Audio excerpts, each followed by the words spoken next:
Baik Bapak Ibu Saudara sekalian, saya membagikan firman Tuhan hari ini, sesuatu yang pasti luar biasa, amin. Ya, judul firman Tuhan hari ini, jika kita kudus, mengapa Tuhan menyuruh kita menjadi kudus? Ya, saya membagikan hari ini tentang pandangan Tuhan tentang kekudusan. Apa yang Tuhan katakan tentang kekudusan? Ya, jadi dalam gereja ini, bahkan dalam boleh dikatakan orang-orang pengkhotbah atau pemberita Injil kasih karunia mengatakan bahwa jika kita sudah kudus, ya bukan jika kita kudus, kita ini adalah orang yang sudah dikuduskan Tuhan, ya, orang yang sudah dikuduskan Tuhan. Jadi kita tidak, seringkali kita menyampaikan, kamu jangan berusaha untuk berjuang untuk supaya menjadi kudus. Kamu adalah orang yang sudah kudus, sudah dikuduskan Tuhan. Nah, gitu. Nah, jadi gara-gara kalimat itu muncul suatu pertanyaan-pertanyaan yang orang katakan, pertanyaannya adalah, jika kita sudah kudus, lalu mengapa Tuhan menyuruh kita menjadi kudus? Ya kan? Nah, jawabannya adalah karena Tuhan ingin kita menjadi siapa kita yang sesungguhnya. Itu saja.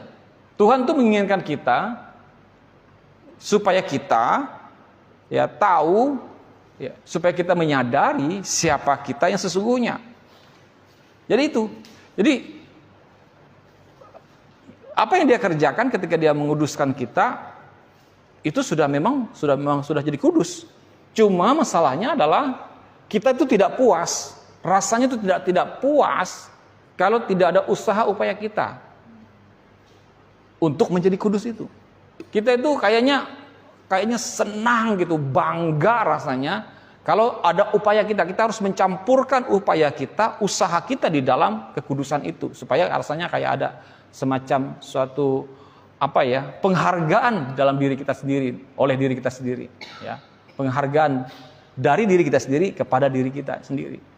Nah, itu yang seringkali terjadi. Jadi sehingga akhirnya orang juga sering susah untuk menerima tentang kasih karunia itu, pemberian Tuhan itu. Karena begitu gampangnya, begitu mudahnya itu diterima. Seolah-olah bahwa itu seperti murah sekali kayaknya. Seperti itu. Nah, jadi orang yang tidak menyadari, tidak mau memahami, tidak mau mengerti tentang hal ini, mereka akan terus bersikeras dengan harus ada usaha upaya. Nah, jadi saking begitu gampangnya orang tuh kayak nggak percaya gitu. Saking begitu mudahnya untuk menerima kekudusan itu, saking begitu mudahnya untuk menerima keselamatan itu, orang itu rasa-rasa itu nggak percaya. Masa sih cuma semudah itu? Masa sih cuma segitu? Masa sih nggak ada sesuatu yang harusnya kita lakukan? Nah, begitu. Jadi Bapak Ibu Saudara sekalian, Tuhan itu ingin kita menjadi siapa diri kita yang sesungguhnya. Itu yang Tuhan inginkan. Makanya dia mengatakan, ya, di dalam 1 Petrus 1 ayat 16 itu seperti ini, dia katakan, sebab ada tertulis, kuduslah kamu sebab aku kudus. Di ayat 15-nya, 1 Petrus 1 ayat 15, tetapi hendaklah kamu menjadi kudus di dalam seluruh hidupmu, sama seperti dia yang kudus. Nah, ini dia kan, ayat ini kan Rasul Petrus yang mengatakan kepada jemaat pada saat itu, hendaklah kamu menjadi kudus dalam seluruh hidupmu, sama seperti dia yang kudus, yang telah memanggil kamu, sebab ada tertulis, kuduslah kamu sebab aku kudus. Betul? Nah, satu catatan yang harus saudara pahami di sini, perintah ini ketika kita mendengarnya tanpa pengertian kasih karunia, maka kita berpikir bahwa wah, ini Tuhan menyuruh kita harus menjadi kudus. Betul? Kita harus berusaha, berupaya untuk menjadi kudus. Pertanyaannya, bagaimana mungkin engkau yang berdosa bisa menjadi kudus oleh karena usaha upayamu? Kan tidak mungkin. Kita sudah mendengar banyak firman Tuhan tentang bagaimana Tuhan membenarkan kita. Betul? Bagaimana Tuhan mengampuni kita. Sehebat-hebatnya kita ini menjauhkan diri kita dari dosa, sehebat-hebatnya kita ini menguduskan diri kita, tidak mungkin, Bapak Ibu. Akan sangat susah bagi seseorang jikalau tanpa bantuan Tuhan untuk dia bisa menjadi kudus. Sekalipun kau bertapa di dalam goa sana, ya, sekalipun tidak ada handphone, Kau menjauhkan dirimu dari handphone, dari dunia ini, dari gadget, dari kehidupan dunia ini. Bagi yang laki-laki menjauhkan dirinya dari perempuan, yang perempuan menjauhkan dirinya dari laki-laki. Apa tidak mau? Kau cuma bertapa saja, ya, betul? Tetap aja ada hal yang akan kau miss di dalam sana, di dalam gua sana. Mungkin pikiranmu kah yang kemana-mana, ya kan? Betul, Bapak Ibu. Nah jadi seperti itu. Kamu adalah anakku yang sudah dikuduskan. Itu kehendak Tuhan. Tuhan katakan kamu adalah anak-anakku yang sudah dikuduskan. Jadi bertingkah lakulah demikian. Itu maksud Tuhan. Jadi jadilah sebagaimana aku ciptakan. Itu kehendak Tuhan. Jadi dia katakan bahwa engkau orang yang sudah dikuduskan dan menjadi siapa yang sesungguhnya yang sudah dia ciptakan.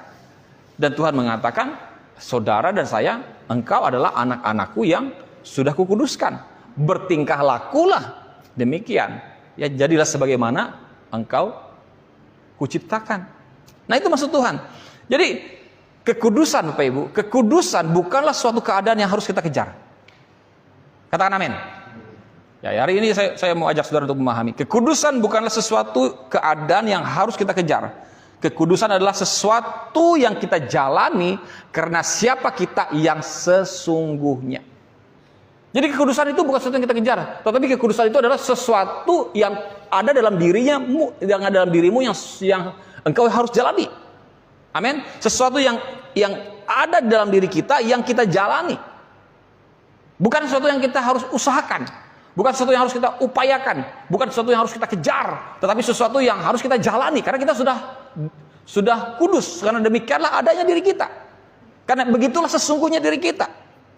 Amin. Jadi, tapi Bapak Ibu, banyak orang yang masih bingung, masih susah untuk terima ini.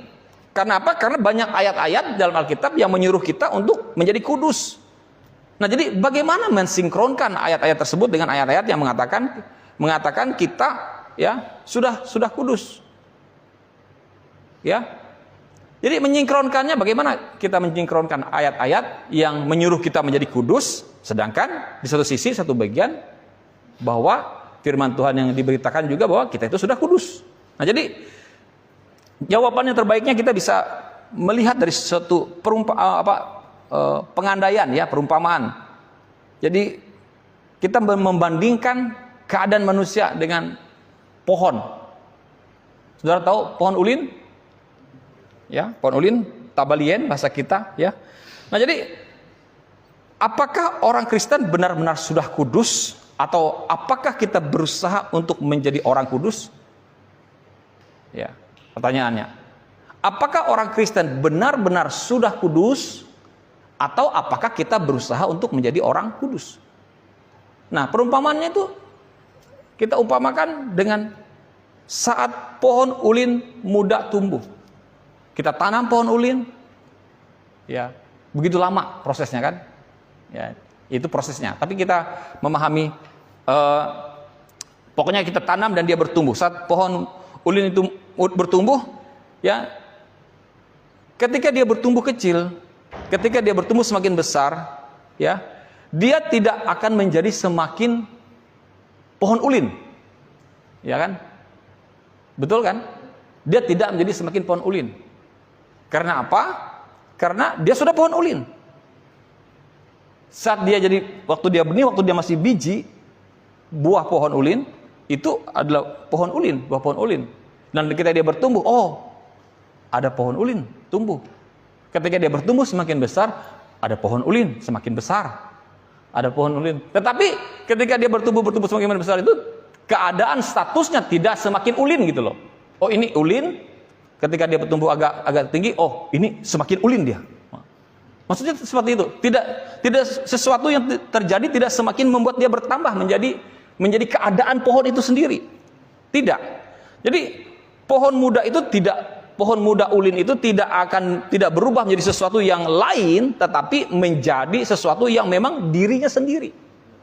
Pohon ulin tidak akan berubah menjadi pohon yang lain, tetapi dia menjadi pohon itu sendiri. Jadi pohon itu tidak menjadi pohon itu tidak menjadi pohon ulin dengan bertingkah sebagai pohon ulin, ya. Jadi sama halnya dengan kita. Dia tidak harus berusaha untuk menunjukkan dirinya, oh saya pohon ulin. Ya kan? Betul? Atau anak babi, ya dia tumbuh lahir di anak babi. Dia tidak harus berusaha untuk melakukan sesuatu supaya dia diakui sebagai babi gitu loh. Sama aja itu prinsipnya dengan binatang. Iya kan? Dia tidak harus, lihat saya babi waktu kecil.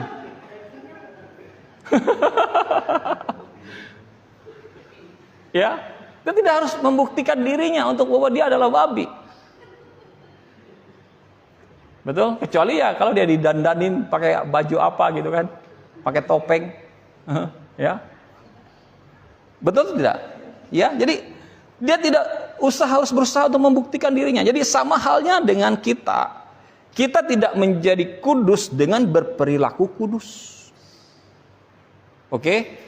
Kita kudus karena Yesus sudah menguduskan kita. Engkau tidak menjadi kudus dengan berperilaku kudus karena engkau kudus sebab Yesus sudah menguduskan saudara, sebab sudah menguduskan engkau. Jadi bagian kita adalah tumbuh dewasa menjadi seseorang sebagaimana kita telah diciptakan. Kita bertumbuh dewasa menjadi seseorang. Jadi diri kita sebagaimana kita diciptakan. Bagaimana kita diciptakan? Kudus. Tetapi kekudusan ini terjadi ketika kita mengalami ciptaan yang kedua. Ketika kita dilahirkan kembali. Hidup dalam kelahiran kembali. Ketika kita dilahirkan kembali, maka Roh Allah bernyati satu dengan hidupmu. Seketika itu juga lah, Bapak Ibu Saudara sekalian, maka kita dikuduskan. Amin. Jadi kebenaran, keselamatan, kekudusan, penebusan kita terima terjadi ketika kita dilahirkan kembali. Tapi masalahnya adalah banyak orang Kristen yang tidak hidup di dalam kelahiran kembali, belum dilahirkan kembali.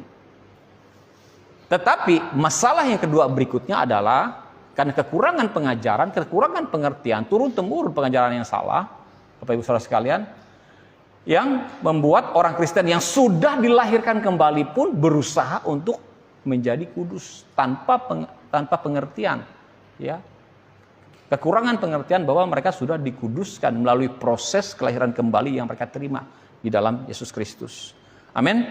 Jadi bagian kita adalah tumbuh dewasa menjadi seseorang sebagaimana kita telah diciptakan. Memang butuh waktu, tapi seorang bayi tidak semakin menjadi manusia seiring pertumbuhannya. Iya kan? Seorang bayi tidak semakin menjadi manusia seiring dengan pertumbuhannya. Waktu dia bayi sudah manusia, hanya ada katanya saja bayi gitu loh, tapi dia ini manusia. Ya, anak gitu kan, remaja, pemuda, orang tua. Tapi pada umumnya itu adalah semuanya manusia. Ya. Atau ada bayi manusia yang telah meninggal gitu kan. Ada anak manusia. Misalnya gitu, ada bayi, pokoknya seperti itulah. Nah, jadi hari ini kita mau memahami hal itu. Nah, jadi seorang bayi dia memang manusia sejak lahirnya. Betul. Ya sama kita juga tidak menjadi semakin kudus seiring pertumbuhan rohani kita. Oke? Saya ulang lagi Bapak Ibu. Ya. Memang butuh waktu untuk kita bertumbuh, tetapi seorang bayi tidak semakin menjadi manusia seiring pertumbuhannya. Dia memang manusia sejak lahirnya. Nah, sama dengan kita juga tidak menjadi semakin kudus seiring pertumbuhan rohani kita. Kita sudah kudus dari sananya. Makanya saya tadi katakan sejak kita dilahirkan kembali, kita sudah kudus. Jadi seiring pertumbuhan rohani kita, Bapak Ibu, kita semakin dewasa dan menjadi sebagaimana kita telah diciptakan. Saya ulang lagi, seiring pertumbuhan rohani kita, amin, kita semakin dewasa dan menjadi sebagaimana kita telah diciptakan. Apa itu? Kita kudus. Oke, diciptakan. Yang saya bagikan penciptaan yang pertama, penciptaan yang kedua. Amin. Kita adalah manusia yang dua kali diciptakan. Pertama diciptakan Adam, yang kedua adalah manusia, yang kedua adalah Yesus Kristus yang menjadi manusia dan tinggal dalam diri kita sebagai ciptaan yang kedua, diri kita, manusia rohani kita. Amin. Nah, Bapak Ibu, kita semua tahu kedewasaan tidak datang dalam satu langkah. Ya. Misalnya saudara tahu raksasa? Raksasa itu langkahnya kan panjang ya. Ya juga badan juga besar ya. Oke. Jadi kenapa saya ibaratkan raksasa? Maksud saya begini. Kedewasaan kita tidak datang dalam satu langkah seperti langkah raksasa. Raksasa atau raksasa? Raksasa ya. Saya hanya bercanda ya. Karena ada yang bilang raksasa. Jadi kedewasaan kita itu Bapak Ibu tidak datang hanya dalam satu langkah yang besar gitu, langkah yang panjang gitu. Tetapi kedewasaan kita itu terjadi melewat proses. Setuju ya? Oke. Jadi kita semua diubah. Coba kita buka dalam 2 Korintus 3 ayat 18. 2 Korintus pasal 3 ayat 18. Dan kita semua mencerminkan kemuliaan Tuhan dengan muka yang tidak berselubung. Dan karena kemuliaannya itu datangnya dari Tuhan yang adalah roh, maka kita diubah, perhatikan kalimat ini, maka kita diubah menjadi serupa dengan gambarnya ke dalam kemuliaan yang semakin besar. Dan kita semua diubah menjadi serupa dengan gambarnya dari kemuliaan kepada kemuliaan yang semakin besar. Jadi perhatikan yang Paulus katakan ini. Dari kemuliaan kepada kemuliaan. Kalau dalam bahasa Inggrisnya itu adalah dari from glory to glory. Dalam terjemahan bahasa Indonesianya adalah dari kemuliaan yang semakin besar. Tapi dalam bahasa Inggrisnya itu adalah from glory to glory. Jadi artinya Rasul Paulus mengatakan bahwa dia mengatakan dari kemuliaan kepada kemuliaan, bukan dari sampah kepada kemuliaan. Oke? Bukan dari hal yang buruk kepada hal yang bagus, tetapi dari kemuliaan kepada kemuliaan. Jadi kita artinya apa? Artinya kita sudah kudus di dalam Kristus. Sebagaimana pohon ulin tadi, ya Bapak Ibu, sebagaimana pohon ulin yang tadi bertumbuh dari kecil menjadi muda, pohon ulin muda, dia tidak menjadi semakin pohon ulin seiring semakin dewasanya pohon itu, tidak. Ya, demikian pula saudara dan saya adalah new creation. Ciptaan baru yang tidak jadi semakin kudus, tidak jadi menjadi semakin diampuni, tidak menjadi semakin dikenan, tidak menjadi semakin diterima. Tidak. Saudara sudah kudus, sudah diampuni, sudah dikenan Tuhan, sudah diterima Tuhan. Amin. Namun Bapak Ibu, kritik seringkali juga dialamatkan ya, kepada kita-kita yang belajar tentang Injil kasih karunia. Ya.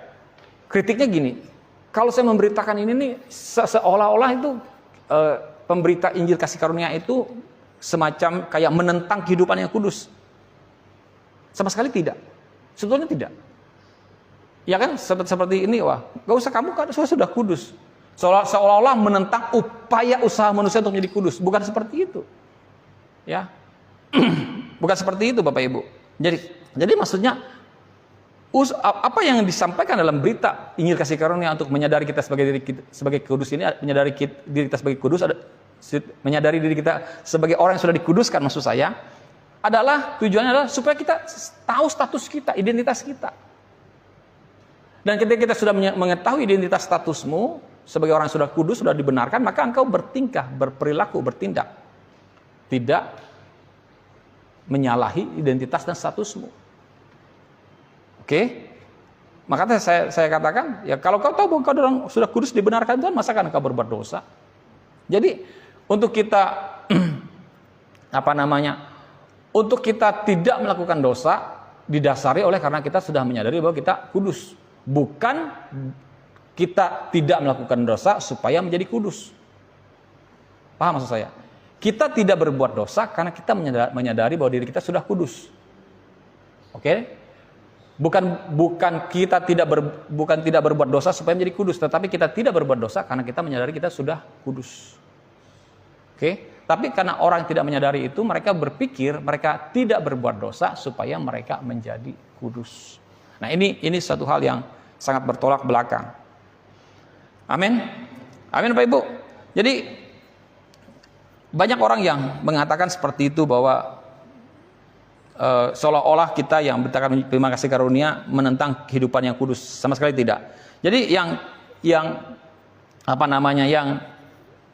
saya tentang adalah dalam berita firman Tuhan tentang kekudusan ini adalah yang pembicara Injil kasih karunia tentang adalah kebiasaan lama yang kita tentang.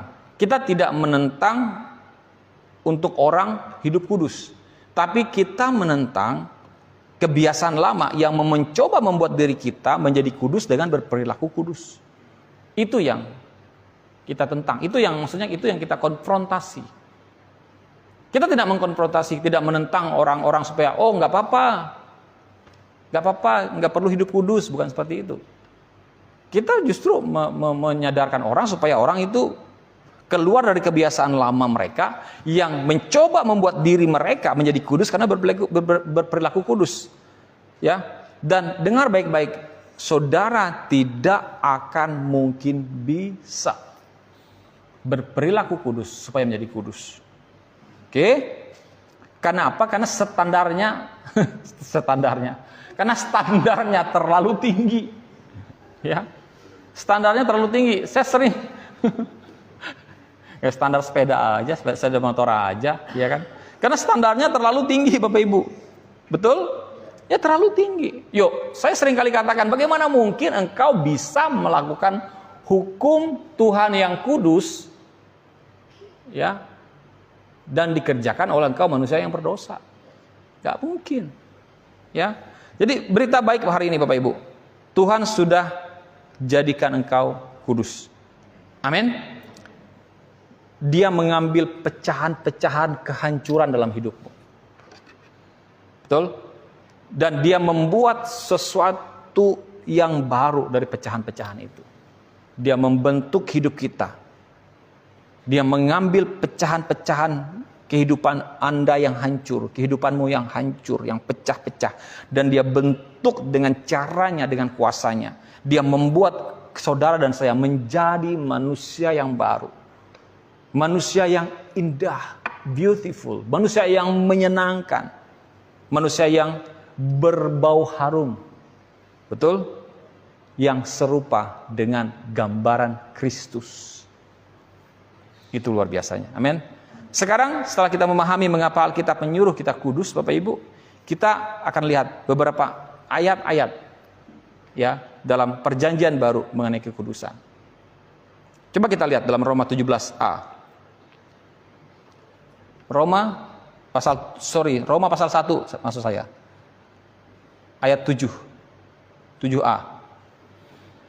Kepada kamu sekalian yang tinggal di Roma, yang dikasihi Allah, yang dipanggil dan dijadikan orang kudus. Katakan amin. Kepada kamu sekalian yang tinggal di Roma, yang dikasihi Tuhan, yang dipanggil dan dijadikan orang kudus. Jadilah kudus karena kamu orang kudus. Katakan amin.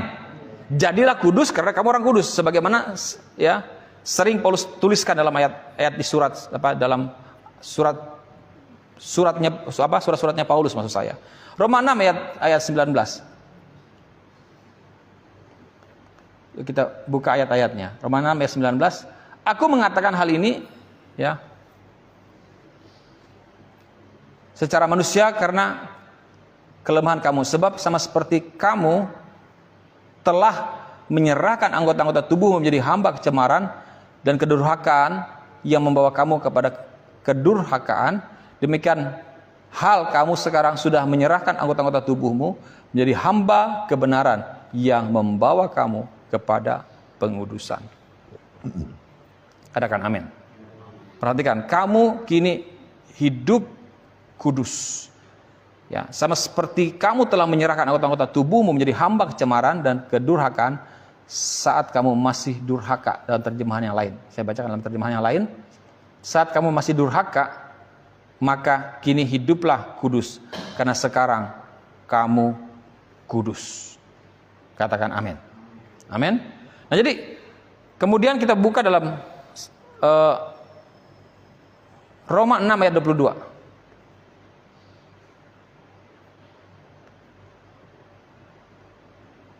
Coba kita lihat 22. Tetapi sekarang setelah kamu dimerdekakan dari dosa dan setelah kamu menjadi hamba Allah, kamu beroleh buah yang membawa kamu kepada pengudusan. Kamu beroleh buah kekudusan dan sebagai kesudahannya ialah hidup yang kekal. Amin. Jadi kamu beroleh buah kekudusan. Jadi buah kekudusan adalah sesuatu yang dituai, Bapak Ibu. Katakan amin. Buah kekudusan adalah sesuatu yang dituai, bukan dihasilkan, bukan diproduksi.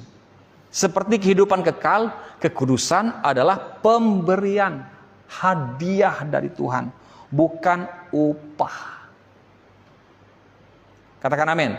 Karena begitu besar kasih Allah akan dunia ini, firman Tuhan katakan, Ia telah mengaruniakan, artinya mengaruniakan kehidupan kekal. Dia telah mengaruniakan. Coba kita buka di Yohanes 3 ayat 16. Karena begitu besar kasih Allah akan dunia ini, sehingga Ia telah mengaruniakan anaknya yang tunggal, supaya setiap orang yang percaya kepadanya tidak binasa, melainkan beroleh hidup yang kekal. Kata beroleh artinya apa? Itu adalah hadiah. Engkau memperoleh hidup yang kekal. Jadi itu adalah buah pemberian, itu adalah hadiah. Katakan amin. Jadi saya ulang, buah kekudusan adalah sesuatu yang dituai, bukan dihasilkan, bukan diproduksi, bukan diupayakan. Ya. Jadi seperti kehidupan kekal, kekudusan juga adalah pemberian atau hadiah, bukan upah. Nah, kemudian 1 Korintus 1 ayat 2. 1 Korintus 1 ayat 2. 1 Korintus 1 ayat yang kedua. Kepada jemaat Tuhan di Korintus, yaitu mereka yang dikuduskan dalam Kristus Yesus dan yang dipanggil menjadi orang-orang kudus. Oh, amin. Kamu sudah kudus. Bertindak dan hiduplah demikian. Ya kan? Saudara tuh baca aja ayat-ayat ini sebetulnya, berseliweran aja di depan mata saudara. Tapi hari ini saudara itu disadarkan, oh ternyata firman Tuhan itu mengatakan kita tuh kamu sudah dikuduskan. Ya kan ada ayat-ayatnya. Betul gak? Ya kan berseliweran aja. Firman Tuhan mengatakan kepada jemaat Allah di Korintus, yaitu mereka yang dikuduskan katanya dalam Kristus Yesus dan yang dipanggil menjadi orang-orang kudus. Kan jelas. Betul? Nah, jadi seperti itu. Kamu sudah dikuduskan. Nah, kemudian Kolose 3 ayat 5. Kolose 3 ayat 5. Ingat, kamu sudah kudus, bertindaklah, hiduplah demikian. Kitab Kolose pasal 3 ayat yang kelima mengatakan, karena itu, ya, matikanlah dalam dirimu segala sesuatu yang duniawi, yaitu percabulan, kenajisan, hawa nafsu, nafsu jahat, dan juga keserakahan, yang sama dengan penyembahan berhala. Nah, jika kamu lihat tadi di ayat sebelumnya, firman Tuhan mengatakan sadari bahwa kamu kudus. Ibaratnya seperti itu. Yang kedua, seperti menyuruh kita untuk berupaya untuk menjadi kudus. Sebetulnya Bapak Ibu Saudara sekalian, kita ibaratkan seperti ini. Jika saudara adalah kupu-kupu, jangan hiduplah seperti ulat. Itu maksudnya. Ayat ini, Kolose ini. Jadi ketika kita membaca firman Tuhan, kita temukan firman Tuhan yang menyuruh kita untuk hiduplah kudus. Ya, yang menyuruh kita untuk jauhi dosa, jauhi kecemaran. Ya, hiduplah dalam kudus. Firman Tuhan yang memerintah kita. Karena ada firman sebelumnya kan mengatakan memberitahu kita, kasih tahu kita bahwa kamu kudus. Tapi ada juga ayat mengatakan untuk menyuruh kita, hendaklah kamu kudus. Nah, jadi begini. Maksudnya apa maksud daripada ayat yang mengatakan memerintahkan kita untuk jadilah kudus, memerintahkan kita untuk menjadi kudus? Maksudnya begini. Pengertiannya begini, jika kamu adalah kupu-kupu, janganlah hidup seperti ulat. Jikalau kamu sudah kudus, jangan hidup dalam kecemaran. Itu maksudnya. Saudara mengerti maksud saya? Jika kamu sudah diberi nature atau sifat alam dalam dirimu adalah sifat manusia yang baru, jangan hidup dengan sifat lamamu. Makanya dia katakan situ Matikanlah dalam dirimu segala sesuatu yang duniawi, katanya. Yaitu percabulan, kenajisan, hawa nafsu, nafsu jahat, keserakahan dan sebagainya. Oke? Jadi makanya firman Tuhan mengatakan seperti itu. Karena apa? Karena kita itu sudah diberi nature atau sifat alam yang baru, manusia baru, dan sadari jangan hidup dengan sifat lamamu. Karena kalau demikian, itu kita seperti orang munafik. Terjadi kemunafikan. Itu namanya pura-pura menjadi seorang yang bukan dirimu sendiri. Itu yang terjadi. 1 Tesalonika 4 ayat 3. Yuk, kita cepat selesai. 1 Tesalonika 4 ayat 3. Adalah kehendak Tuhan agar kamu kudus, supaya kamu menjauhi percabulan. Karena itu karena inilah kehendak Allah, pengudusanmu, yaitu supaya kamu menjauhi percabulan. Dalam bahasa lain saya baca, adalah kehendak Tuhan agar kamu kudus, supaya kamu menjauhi percabulan. Jadi adalah kehendak Tuhan kamu kudus dalam tindakanmu, bukan karena keselamatanmu tergantung pada hal itu. Tidak, keselamatanmu tidak tergantung pada hal itu. Keselamatanmu tergantung kepada Tuhan. Tapi karena keberadaanmu di dunia sangat dipengaruhi tindakanmu. Halo? Dosa merusak hidupmu. Jadi Tuhan sayang kepada saudara supaya kamu jangan hidup seperti kupu-kupu. Jangan hidup seperti ulat. Hiduplah seperti kupu-kupu, gitu loh. Amin. Jadi kemudian 1 Tesalonika 4 ayat 4 sampai 5. 1 Tesalonika 4 ayat 4 sampai 5.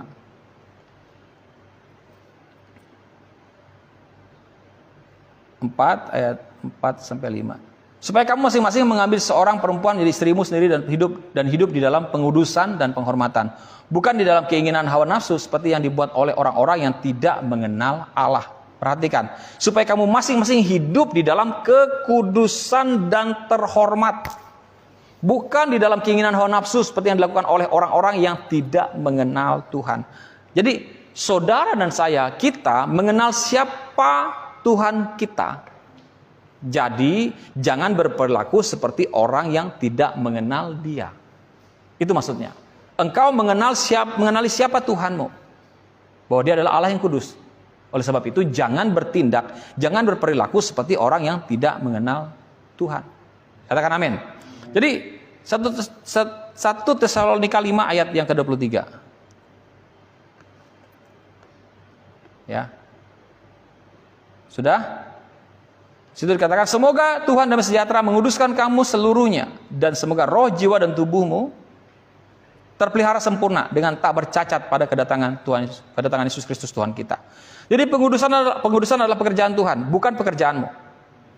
Oke? Situ dikatakan, semoga Tuhan damai sejahtera menguduskan kamu seluruhnya. Perhatikan. Jadi pengudusan adalah pekerjaan Tuhan, bukan pekerjaanmu. Sebagaimana anugerah keselamatan adalah sesuatu yang harus kamu kerjakan dalam hidupmu, demikian pula pengudusannya. Kamu sudah menerimanya, sekarang nikmatilah bahwa engkau adalah manusia yang sudah dikuduskan. 1 Petrus 1 ayat 15 tadi kita baca tadi di awal. Sana dikatakan, tetapi sama seperti Dia yang telah memanggil kamu adalah kudus, jadilah kamu kudus di dalam seluruh hidupmu. 1 Petrus 1 ayat 15. Tapi hendaklah kamu menjadi kudus di dalam seluruh hidupmu, sama seperti Dia yang kudus yang telah memanggil kamu. Katakan amin. Jadi Bapak Ibu sekalian, kamu kudus bukan karena kamu berakting kudus. Oke, itu maksudnya. Kamu kudus karena kamu adalah anak dari Bapa yang kudus. Kamu juga adalah bangsa yang kudus. 1 Petrus 2 ayat 9 mengatakan, kamu adalah bangsa yang kudus, imamat rajani, kepunyaan Allah. Jadilah siapa dirimu yang sesungguhnya. Amin. Jadi nasihat, saya tutup dengan bagian ini. Nasihat untuk hidup kudus dalam perjanjian baru hendaknya tidak diartikan sebagai tindakan panduan menolong diri sendiri untuk menjadi kudus. Oke? Amin? Nasihat itu adalah gambaran suatu hidup yang utuh, lengkap, sehat, dan penuh yang harusnya kita nikmati saat kita mengizinkan Kristus mengekspresikan kehidupan kudusnya melalui kita. Katakan amin. Amin. Jadi nasihat perjanjian baru untuk hidup kudus adalah gambaran kehidupan berkelimpahan yang telah menjadi milik kita di dalam Kristus. Katakan amin. Amin. Jadi saudara pahami itu, bahwa ketika perjanjian baru menasihati kita untuk hendaklah engkau kudus, sebetulnya itu adalah gambaran kehidupan yang berkelimpahan, yang telah menjadi milik kita dalam Kristus Yesus. Supaya kita menyadarinya, bahwa engkau itu adalah manusia, orang yang sudah dikuduskan. Amin. Saudara dapatkan sesuatu? Amin. Tuhan Yesus berkati. Katakan amin.